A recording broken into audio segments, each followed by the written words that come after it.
Good morning, all. I am Dr. Deepak Sahat. I am a consultant cardiologist at Medicover Hospital, Begumpet, Hyderabad. Today we are here to discuss about heart blocks.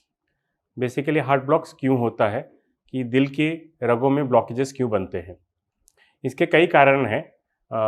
वैसे तो there are some causes कि उसके कुछ कारण होते हैं जिसको हम चेंज नहीं कर सकते, और देयर बहुत सारे कारण होते हैं जिसके हम चेंज करके हार्ट ब्लॉक्स को रोक सकते हैं, हार्ट अटैक्स को रोक सकते हैं या उसको डिले कर सकते हैं। जो कारण को हम चेंज नहीं कर सकते इसको हम बोलते हैं नॉन मॉडिफाइबल रिस्क फैक्टर्स। जैसे कि उम्र, किसी की उम्र को हम रोक नहीं सकते हैं, तो वो जैसे एज बढ़ती जाती है चांसेस हार्ट अटैक बढ़ते जाते हैं। सेकेंड है जेंडर। नॉर्मली देखा गया है कि यंगर एज में मेल्स में एज कम्पेयर टू फीमेल्स में ज़्यादा हार्ट अटैक्स होते हैं, तो उसको भी हम नहीं रोक सकते क्योंकि जेंडर हम चेंज नहीं कर सकते। बट आफ्टर एज 45 या 50 के बाद नॉर्मली हार्ट अटैक्स मेल और फीमेल में सेम रहते हैं, so that is will not make a difference. तीसरा है कि हमारी जेनेटिक्स, हमारे जीन कैसे बने हैं वो भी हम चेंज नहीं कर सकते हैं। कोई फैमिली में आप देखेंगे कि उनके हेल्दी लाइफस्टाइल मेंटेन करने के बाद भी उनके घर में हार्ट अटैक्स ज़्यादा लोगों को जल्दी होता है, 45, 50, 60s में होता है। और किसी फैमिली में देखेंगे तो जहाँ पर they don't take care of themselves, health को ज़्यादा प्रायोरिटी नहीं देते हैं, पर सबकी उम्र 80-90 होती है। तो बेसिकली ये जीन रिलेटेड चीज़ होती है, तो जिसको हम चेंज नहीं कर सकते। बट इसके अलावा देयर आर बहुत सारे मॉडिफाइड रिस्क फैक्टर्स होते हैं, जैसे कि डायबिटीज़, ब्लड प्रेशर, तंबाकू का इस्तेमाल करना, कोलेस्ट्रॉल, एक्सरसाइजेस, फूड हैबिट्स, ये सारी चीज़ें हम चेंज कर सकते हैं जिससे कि हम हार्ट ब्लॉक्स को रोक सकते हैं या डिले कर सकते हैं। तो सबसे पहला कारण होता है डायबिटीज़। शुगर अगर किसी को होता है उनकी चांसेस ब्लॉकेजेस के 2 गुना बढ़ जाती है।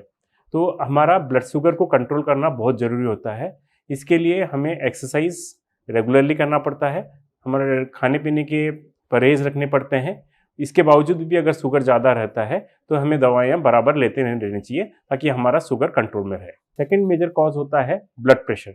अगर किसी का ब्लड प्रेशर हाई रहता है, जो कि स्ट्रेस लेवल से भी हो सकता है या फिर फैमिली में भी ब्लड प्रेशर किन किन को हाई रहते हैं।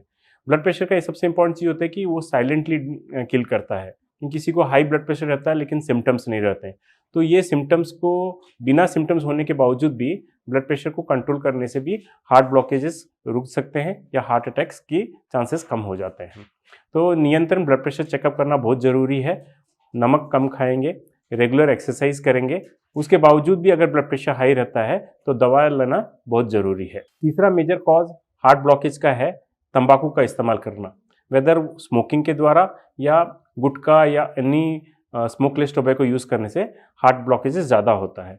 तो हमें कोशिश करना चाहिए और गवर्नमेंट को भी इसमें कोशिश करना चाहिए कि तंबाकू का इस्तेमाल कम से कम हो, वेदर स्पेशली ये यंग पीपल में ज़्यादा होता है तो उसको कम से कम हो, तो उससे हार्ट ब्लॉकेजेस कम हो जाते हैं। कोई को सोचते हैं कि कम तंबाकू लेने से या 1 या 2 सिगरेट दिन में लेने से हार्ट ब्लॉकेजेस नहीं होता, कि हार्ट अटैक्स नहीं होता। ऐसा कुछ भी नहीं है। इवन 1-2 सिगरेट से भी देखा गया है कि द चांसेस ऑफ ब्लॉकेजेस और हार्ट अटैक्स 1.5 से 2 गुना बढ़ सकता है।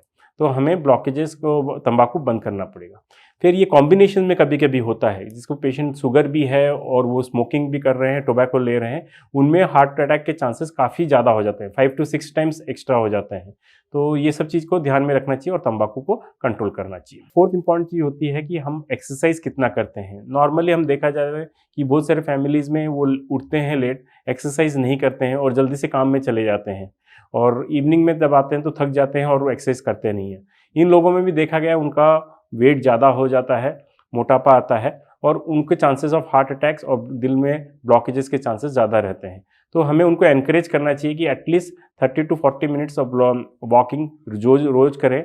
इसके अलावा अगर दूसरे कुछ खेल सकते हैं, जैसे बैडमिंटन हुआ, टेबल टेनिस हुआ या स्विमिंग किया, जो भी है, डेफिनेटली रोज़ाना अगर करेंगे तो उससे भी ब्लॉकेजेस के चांसेस काफ़ी कम हो जाते हैं। और हमें देखना भी है कि ये सब के अलावा वेट को भी हमें चेक करना चाहिए। तीसरा और एक रीज़न होता है कि बॉडी वेट ज़्यादा है। जिनका बॉडी वेट ज़्यादा है उनको भी चांसेस ऑफ ब्लॉकेजेस ज़्यादा आता है, क्योंकि उनमें शुगर और ब्लड प्रेशर के चांसेस ज़्यादा रहते हैं और कोलेस्ट्रॉल की मात्रा भी ज़्यादा होती है। तो हमें बॉडी वेट को भी चेक करना है। आइदर आप फूड हैबिट्स को रेस्ट्रिक्ट कीजिए और या फिर एक्सरसाइज रेगुलर करते रहेंगे। इसके अलावा हमें ये भी देखना है कि पेशेंट का खाना पीना कैसा है। आजकल की सोशल लाइफ जैसे हो गई है, हम टेंडेंसी होती है कि बाहर का खाना ज़्यादा खाते हैं। बाहर के खाने में ऑयल का मात्रा डिफरेंट होती है, नॉर्मली उनमें नमक ज़्यादा होता है। ये सारे जंक फूड जो होते हैं उनके कारण भी ब्लॉकेजेस के चांसेस ज़्यादा होता है। कोशिश करनी चाहिए कि हम घर का खाना ज़्यादा से ज़्यादा खाएं और जंक फूड्स को अवॉइड करते रहें। तो ये सब चीज़ें बेसिक थिंग्स होती हैं जिससे हम अपना हार्ट ब्लॉकेजेस कम कर सकते हैं।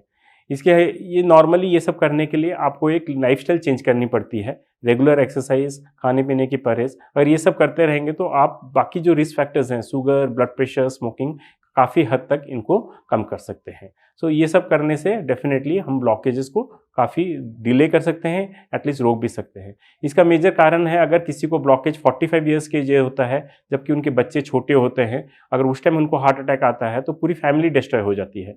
अगर हम इसको ये सब मात्रा कम करके अगर डिले करके 55 या 60 ईयर्स के करेंगे, तब तक उनकी फैमिली लाइफ की मेजर चीज़ें खत्म हो जाती है। तब उनको फैमिली काफ़ी बचाया जा सकता है और उनको सोशल सपोर्ट भी उस टाइम ज़्यादा होता है। तो ये सब बेसिकली आप अगर फॉलो करेंगे तो डेफिनेटली आप हार्ट अटैक्स ब्लॉकेजेस को कम कर सकते हैं और या डिले कर सकते हैं, इवन हार्ट अटैक को प्रिवेंट कर सकते हैं। Thank you.